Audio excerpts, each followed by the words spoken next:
El reloj marcaba las 11:58 de la noche cuando la oscuridad habitual de Tacámbaro se quebró con una ráfaga de disparos.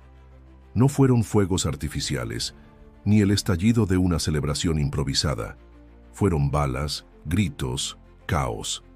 En la calle Fuerte de Loreto, justo en el corazón de la colonia Centro, 2 hombres eran atacados brutalmente dentro de una camioneta blanca.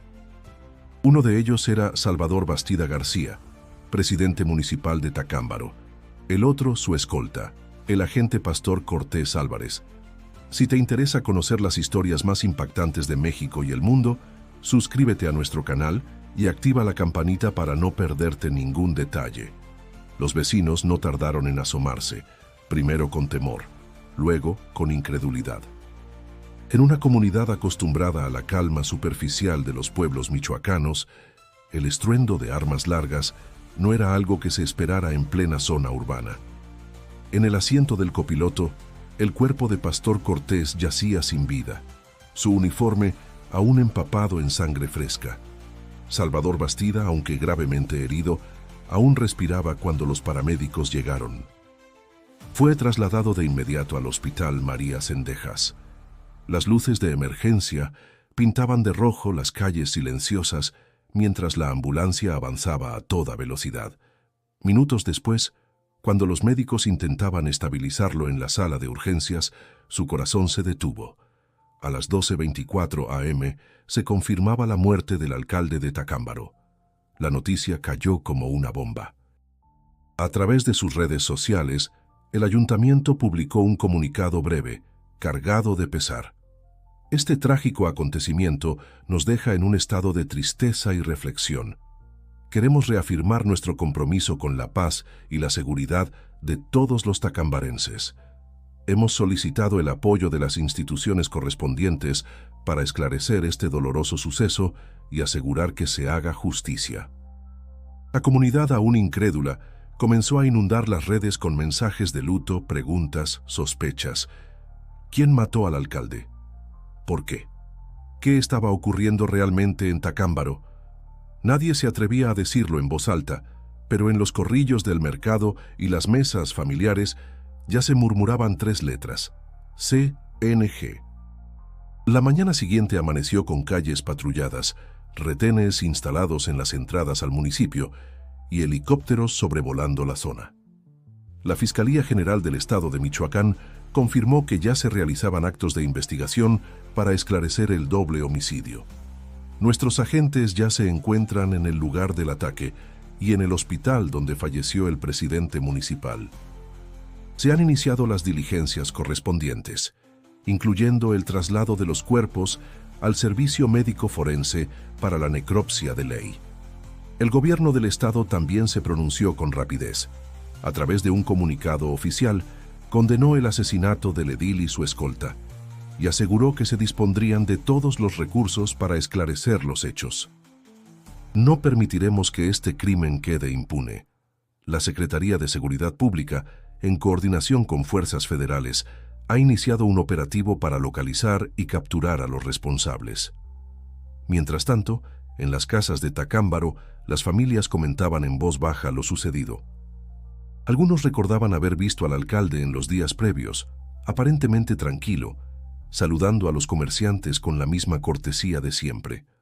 Otros, sin embargo, notaban señales extrañas: guardias reforzados, movimientos nocturnos, visitas inusuales al Palacio Municipal. La confusión crecía, pero también el miedo. Tacámbaro había sido, hasta entonces, un municipio relativamente tranquilo. Sus calles coloniales, su plaza llena de vida, los domingos de tianguis y las misas llenas contrastaban con la violencia que azotaba otras regiones de Michoacán. ¿Por qué aquí? ¿Por qué ahora? Esa noche de junio no solo murieron 2 hombres, murió también la ilusión de seguridad que muchos habitantes aún conservaban. En su lugar emergía una realidad mucho más cruda, mucho más peligrosa: la posibilidad de que el crimen organizado estuviera más cerca de lo que todos querían creer. Y mientras las autoridades comenzaban a recolectar casquillos y a revisar cámaras de seguridad, Los ojos de todo el país se giraban hacia Tacámbaro. La presión aumentaba. Los medios hablaban ya de un posible vínculo con el cártel Jalisco Nueva Generación. La sospecha crecía, pero aún no había respuestas. Solo una certeza: la muerte del alcalde no era un hecho aislado. Era el inicio de algo mucho más grande, mucho más oscuro. Salvador Bastida García no era un novato en la política. Originario de Tacámbaro, y con una carrera construida entre alianzas y estrategias de oportunidad, había iniciado su camino en el Partido Revolucionario Institucional. Su estilo afable, el dominio del discurso y una cercanía hábil con los sectores populares le permitieron escalar posiciones sin demasiado ruido. Pero fue con el auge de la coalición Morena PT-PBM que encontró su verdadera catapulta, una candidatura cómoda, apoyada por estructuras ya instaladas, y una victoria que parecía inevitable. Su llegada al poder, sin embargo, coincidió con una etapa inquietante. Desde el inicio de su administración, varios rumores comenzaron a circular sobre el manejo de recursos públicos y las personas que lo rodeaban. Aunque públicamente se mostraba comprometido con la transparencia y la justicia social, puertas adentro del ayuntamiento se empezaban a mover piezas que despertaban sospechas. Uno de los primeros escándalos involucró a su tesorero municipal, Raudel Campos Murillo. En noviembre de 2024, apenas a unos meses del inicio de su segundo mandato, Murillo renunció de manera repentina, sin ofrecer declaraciones. Días después, medios locales revelaron que su nombre aparecía vinculado a una investigación federal por trata de personas. Testimonios de víctimas y documentos financieros sugerían que había facilitado operaciones logísticas y financieras para una red delictiva en la región Tierra Caliente. Bastida intentó distanciarse del caso. Emitió un comunicado señalando que la renuncia de su tesorero respondía a motivos personales y aseguró que su gobierno no toleraría vínculos con el crimen organizado. Pero el daño ya estaba hecho. Para muchos era imposible que el presidente municipal no estuviera al tanto de las actividades de su mano derecha. Las cosas se complicaron aún más cuando la Fiscalía General de la República confirmó que Bastida estaba siendo investigado por presuntas reuniones con miembros del cártel Jalisco Nueva Generación. Las indagatorias, mantenidas con discreción en su etapa inicial, apuntaban a encuentros sostenidos entre el alcalde y operadores locales del CJNG, presuntamente con el objetivo de negociar tranquilidad a cambio de colaboración logística y omisión de vigilancia. Según fuentes confidenciales, algunas de estas reuniones habrían ocurrido en propiedades privadas fuera del municipio, en zonas rurales difíciles de monitorear. Se hablaba de pactos silenciosos, de concesiones de territorio e incluso de posibles desvíos de recursos del presupuesto municipal hacia operaciones del cártel. Al interior del cabildo, el ambiente se volvió denso. Algunos regidores comenzaron a ausentarse de las sesiones, otros preferían no opinar. Se instaló un silencio tenso en los pasillos del Palacio Municipal. No se hablaba de lo que todos intuían, pero nadie quería ser el primero en denunciarlo abiertamente. Dos nombres comenzaron a destacar en los informes de inteligencia: Edgar Flores Silva, director de Seguridad Pública de Tacámbaro, y Gabriel Villaseñor Zamudio, su subdirector. Ambos, según reportes preliminares de la SSP estatal, habrían mantenido reuniones con personas identificadas como miembros del CJNG. Aunque no se formalizó ninguna acusación contra ellos en ese momento, la simple sospecha bastó para levantar alarmas.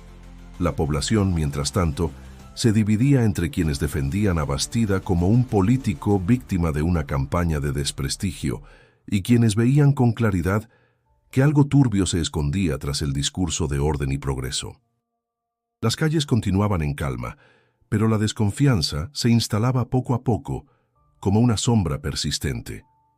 No era la primera vez que un alcalde michoacano era señalado por sus nexos con el crimen organizado, pero el caso de Bastida parecía más delicado, no solo por las investigaciones formales en su contra, sino por la aparente red de protección que lo rodeaba. El hecho de que continuara en funciones, incluso después de las primeras filtraciones, generaba preguntas difíciles de responder. ¿Qué sabían realmente las autoridades estatales? ¿Hasta qué punto estaban dispuestas a intervenir? ¿Y por qué, pese a todo, Bastida no se alejaba del cargo? En sus últimos actos públicos se mostró sereno. Participó en eventos comunitarios, inauguró obras menores, entregó apoyos sociales. Su discurso se centraba en la unidad y la esperanza. Pero quienes lo conocían de cerca notaban un cambio: guardias personales adicionales, traslados nocturnos más frecuentes, reuniones privadas que se alargaban hasta la madrugada. Era como si presintiera que el final se acercaba, como si supiera que la estructura que había construido empezaba a desmoronarse. Tacámbaro, esa joya enclavada entre montañas, parecía tranquila por fuera, pero su núcleo ya estaba corrompido. Y en ese silencio previo a la tormenta, el destino de Bastida se sellaba lentamente, sin que él pudiera ya evitarlo. La mañana del 7 de junio, el nombre de Omar García Harfuch volvió a resonar con fuerza en todos los noticiarios nacionales. Su imagen, firme y serena, apareció encabezando una conferencia de prensa desde Morelia. El secretario de Seguridad Pública Federal no había delegado funciones, no esta vez. Tacámbaro se había convertido en el epicentro de una investigación que en pocas horas sacudió a toda la estructura de seguridad local. Harfuch decidió ir personalmente. Su presencia en Michoacán no era simbólica. Años de experiencia enfrentando estructuras criminales complejas lo habían preparado para intervenir en momentos como ese. Desde su llegada, ordenó la instalación inmediata de una base de operaciones mixta en las afueras del municipio. Fuerzas federales, estatales y elementos de inteligencia comenzaron a desplegarse bajo una sola directiva: localizar a los responsables del asesinato de Salvador Bastida y desmantelar cualquier red criminal vinculada a los hechos. Las primeras 24 horas del operativo fueron intensas. Se instalaron puntos de control en todas las salidas de Tacámbaro. Vehículos fueron inspeccionados uno por uno. Las entradas al ayuntamiento quedaron bajo resguardo militar y se solicitó a todos los funcionarios municipales que permanecieran disponibles para rendir declaraciones. Harfuch no dejaba espacio a la duda. Su mensaje era claro: ningún funcionario quedaría fuera del escrutinio. Al revisar las cámaras de seguridad de la calle Fuerte de Loreto, los analistas detectaron movimientos extraños previos al atentado. Un vehículo oscuro había seguido a la camioneta del alcalde durante más de 10 minutos antes del ataque. Minutos después del crimen, se le vio salir a toda velocidad rumbo a la carretera federal. La matrícula estaba borrosa, pero no era todo lo que tenían. En un cateo simultáneo en una casa ubicada en las inmediaciones de la colonia El Cerrito, se hallaron documentos, radios de comunicación, armamento de alto calibre y teléfonos celulares con mensajes encriptados. Uno de los mensajes hacía referencia directa a la Operación del Loreto, nombre en clave que, según la interpretación de los expertos, hacía alusión al atentado contra Bastida. Ese mismo día, Harfuch se reunió con el fiscal del estado y altos mandos militares. En la mesa de seguridad se plantearon nuevas líneas de investigación que no se habían considerado antes. Los documentos encontrados sugerían que la planeación del atentado había comenzado semanas atrás y que no se trataba de un crimen impulsivo, sino de una ejecución con estructura táctica. Al mediodía, el secretario visitó el Palacio Municipal. Las oficinas estaban en silencio. Algunos empleados ni siquiera se habían presentado. Harfuch solicitó todos los archivos de seguridad interna, listas de personal, contratos firmados en los últimos 6 meses y registros de entradas y salidas de vehículos oficiales. Ordenó entrevistar a los directores de cada dependencia, especialmente a los responsables de obras públicas y tesorería. La comunidad observaba con expectativa. Algunos lo recibieron con aplausos discretos, otros solo asentían con la cabeza, agradeciendo su presencia con la mirada. No era común que un funcionario de ese nivel descendiera tan directamente al terreno.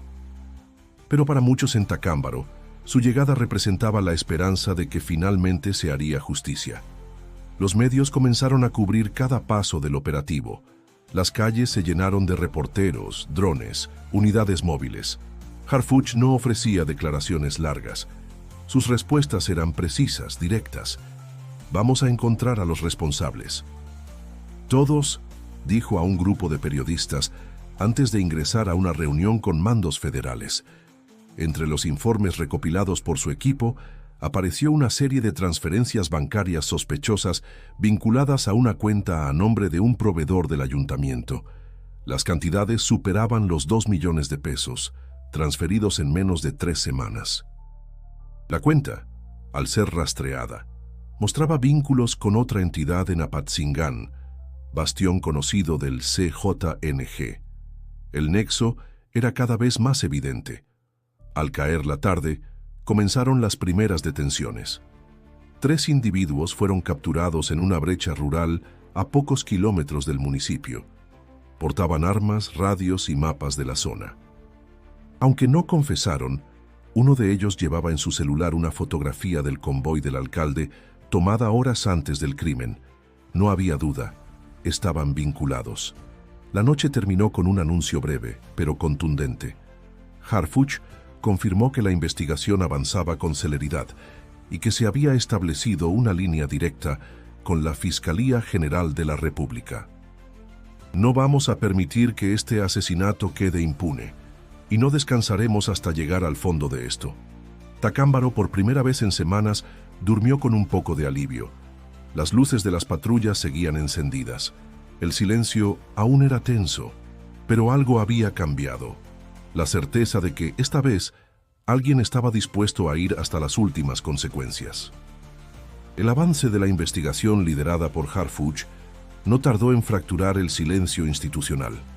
Las pruebas reunidas en los días posteriores al asesinato de Salvador Bastida dibujaban un mapa de complicidades que superaba el ámbito municipal. Las capturas de los primeros 3 sospechosos marcaron el inicio de una ofensiva más amplia. Con las evidencias halladas en los teléfonos decomisados, se trazó una red de contactos que vinculaba a funcionarios activos, empresarios locales y operadores del CJNG. Uno de los mensajes interceptados resultó clave. Una conversación entre 2 individuos identificados como Capi y Fierro, en la que discutían el pago por protección y la salida de una persona incómoda. Las fechas coincidían con los días previos al atentado. Los nombres reales detrás de esos alias aún eran inciertos, pero el contenido del diálogo fue suficiente para que la FGR solicitara órdenes de aprehensión contra 2 exfuncionarios del área de finanzas municipales. En la madrugada del 10 de junio, un operativo conjunto entre Guardia Nacional, Ejército y Marina se desplegó en 4 puntos estratégicos del municipio. En una finca aislada al oriente de Tacámbaro, fue detenido Raudel Campos Murillo. El extesorero, hasta entonces prófugo, se encontraba escondido junto a otros 2 sujetos armados. En su poder tenía documentos contables, 3 teléfonos celulares y una libreta con anotaciones en clave. Durante su primer interrogatorio, Campos Murillo se quebró. A cambio de protección, ofreció revelar cómo operaba la red desde el interior del ayuntamiento. Según su testimonio, Bastida había accedido a colaborar con miembros del CJNG desde el inicio de su primer mandato. A cambio de estabilidad y control territorial, el grupo criminal recibía información sobre operativos, acceso a contratos de obra pública y, en algunos casos, apoyo logístico para el movimiento de mercancía. La declaración encendió todas las alarmas. Confirmaba lo que por años se había sospechado en silencio. El crimen organizado no solo infiltraba a las estructuras municipales, las administraba. Bastida, según el relato de su ex tesorero, intentó distanciarse al inicio de su segundo mandato, preocupado por las filtraciones mediáticas y el creciente escrutinio de la FGR. Esa ruptura, sin embargo, habría motivado el atentado. El giro en la investigación fue demoledor. En cuestión de horas se emitieron nuevas órdenes de aprehensión contra el director y subdirector de Seguridad Pública. Edgar Flores Silva fue detenido en su domicilio. Gabriel Villaseñor Zamudio intentó huir, pero fue capturado en un retén rumbo a Pátzcuaro. Ambos negaron los cargos, pero las pruebas encontradas en sus dispositivos electrónicos los vinculaban directamente a reuniones con emisarios del CNG. La reacción de la comunidad fue inmediata. Por primera vez en años, decenas de personas salieron a las calles para exigir justicia, no solo por la muerte del alcalde, sino por los años de impunidad y complicidad institucional. Portaban pancartas, veladoras y fotografías de familiares desaparecidos. El dolor acumulado se transformaba en voz colectiva. Harfuch, fiel a su estilo, no ofreció discursos, pero sí resultados. En una nueva conferencia, anunció la desarticulación de la red criminal que operaba dentro del gobierno municipal. Agradeció la colaboración de la FGR y reiteró que el operativo continuaría hasta asegurar cada eslabón de la cadena. Este no es un caso cerrado, es un paso más en una lucha que debe ser constante, afirmó. El impacto de estas acciones rebasó los límites de Tacámbaro. En otros municipios michoacanos comenzaron a circular rumores sobre investigaciones similares. Algunos alcaldes solicitaron protección, otros negaron cualquier vínculo con el crimen. La presión aumentaba. El mensaje era claro. La tolerancia institucional al crimen tenía fecha de caducidad. Mientras tanto, en Tacámbaro, el orden comenzaba a restablecerse lentamente. Se designó un encargado de despacho mientras se convocaba a elecciones extraordinarias. Las fuerzas federales se mantuvieron en el municipio, patrullando día y noche. El miedo persistía, pero también una nueva sensación, la de que, por fin, alguien se atrevía a tocar lo intocable. En un evento cívico improvisado frente al Palacio Municipal, un grupo de estudiantes leyó un manifiesto donde agradecían a las autoridades que habían intervenido. Hoy sentimos que valemos, que alguien nos ve, que nuestro pueblo no está solo, dijo una joven de secundaria con voz temblorosa. El público aplaudió. Algunos lloraron. Era el cierre simbólico de una etapa de oscuridad. Y en el centro de esa transformación, el nombre de Harfuch se repetía una y otra vez, no como un héroe, sino como un funcionario que había cumplido su deber con firmeza, alguien que no vino a prometer, sino a actuar. Los días posteriores a la caída de la red criminal que operaba desde el ayuntamiento de Tacámbaro fueron de reflexión profunda. La comunidad, aún sacudida por la crudeza de los hechos, comenzó a reconstruir no solo su cotidianidad, sino su confianza en las instituciones. Lo que parecía imposible semanas atrás, ahora era una realidad. Un sistema de corrupción desmantelado y un pueblo decidido a no permitir que la historia se repita. Las plazas volvieron a llenarse, pero esta vez no con discursos vacíos, sino con encuentros comunitarios sinceros. Vecinos que antes se miraban con desconfianza, ahora compartían testimonios, dolores, propuestas. Las iglesias se convirtieron en espacios de escucha, y los comités ciudadanos comenzaron a organizar foros para exigir mayor transparencia. Había nacido un nuevo espíritu cívico, forjado a la fuerza en medio de una tragedia. Desde la capital del estado, las autoridades aseguraron que Tacámbaro no quedaría solo. El Congreso local aprobó medidas extraordinarias para fortalecer la supervisión de los municipios, incluyendo auditorías sorpresa, observadores ciudadanos y una reestructuración de los mecanismos de asignación de recursos. Los ojos del país estaban puestos en Michoacán, y el Estado respondía con determinación. El nuevo encargado de despacho, elegido entre los regidores no vinculados a las investigaciones, se comprometió públicamente a colaborar con todas las instancias federales. Nuestra prioridad no es gobernar, sino sanar, dijo en su primer mensaje oficial. Cada peso, cada decisión, cada obra será revisada por los ciudadanos. Ya no habrá más secretos. Por su parte, Omar García Harfuch regresó a la Ciudad de México, tras concluir la primera etapa del operativo. Su trabajo no terminó ahí. Dejó un equipo permanente en el municipio y un enlace directo con la FGR para dar seguimiento a los procesos judiciales. En entrevistas posteriores, declaró que el caso Tacámbaro representaba una muestra clara de lo que el Estado podía lograr cuando actuaba con contundencia y sin titubeos. Lo que vivimos ahí no fue solo la caída de un alcalde, fue el derrumbe de una estructura de impunidad que operaba frente a todos, disfrazada de política, afirmó. Sus palabras, más allá de la forma, llevaban el peso de los hechos. Justicia real, resultados tangibles, confianza recuperada. Las escuelas retomaron sus actividades sin escoltas. Los comercios comenzaron a ver más clientes. Las noticias dejaron de estar marcadas por el miedo, pero el cambio más profundo no se veía en los titulares, sino en la actitud de la gente. Una generación entera creció creyendo que el crimen era parte inevitable del poder. Ahora, esa creencia empezaba a quebrarse. Los familiares de Salvador Bastida, por su parte, emitieron un comunicado en el que pedían respeto a su memoria y aseguraban que confiaban en que las investigaciones seguirían su curso. No negaron los señalamientos, pero insistieron en que, como todo ciudadano, merecía un proceso justo. En las calles, el juicio ya se había dictado, pero la justicia legal seguiría su curso con pruebas, testimonios y sentencias. Raudel Campos Murillo, Gabriel Villaseñor y Edgar Flores continuaban bajo custodia. Sus declaraciones, cruzadas con las pruebas materiales, eran revisadas por fiscales especializados.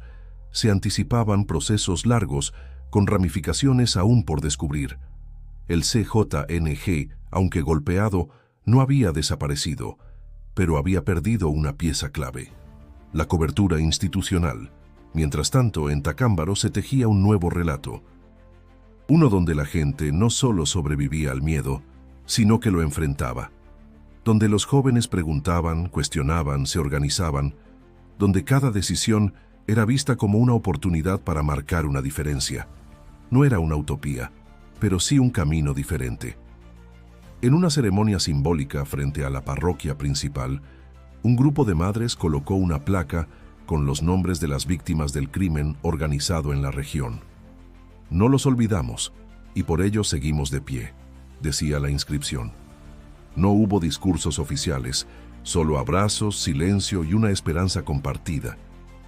Si te gustó esta historia y quieres seguir informado sobre los acontecimientos más relevantes, suscríbete a nuestro canal y activa las notificaciones. Aquí seguimos investigando, narrando y acompañando cada paso de la verdad. Haz clic en el video que aparece en pantalla para conocer más sobre la lucha contra el crimen organizado en México. Porque detrás de cada noticia hay una historia que merece ser contada.